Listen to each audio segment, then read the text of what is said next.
you will first of all accept Jesus as your personal Lord and Savior.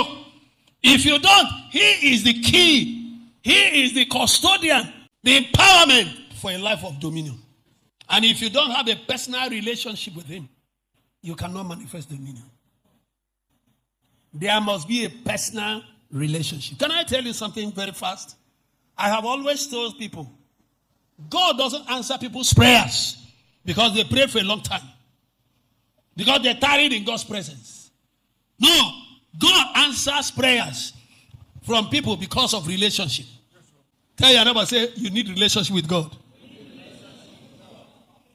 These are my senior sister. My senior sister and my junior sister. This morning, she knocked. I heard her voice. I said, come in. The other one knocked. I said, come in. They came straight into my bedroom. Why are they coming? Relationship. Somebody say relationship. There are others also in the house. Even some of friends here, I can be in my bedroom and they tell me the social person is around and I'm eating. And I don't have much. I said, tell him to come up. He comes up. But the question is, do I know you? Will I ask you to come up? I may never ask you to come up because I don't know who you are.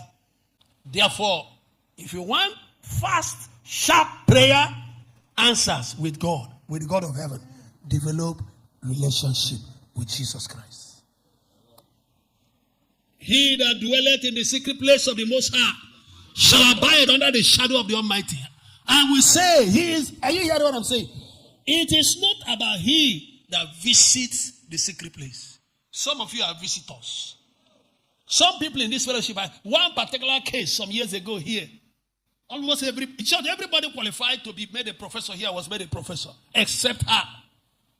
And of course, she began to trouble me, walked into my office, and she's complaining.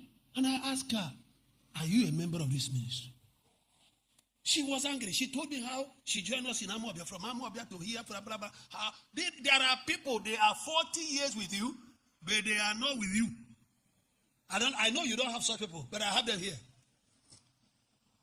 I called them. She complained again. I told her, sister, I said, you are a number. I said to her, you are what? A number. You are a number, but you are not a member. So many of us are numbers in the program of God. You need to change your position if you want to have dominion. You need to cultivate a strong love, an intimate relationship with the Father of all creation. When you cultivate an intimate relationship, my brother, everything changes. Everything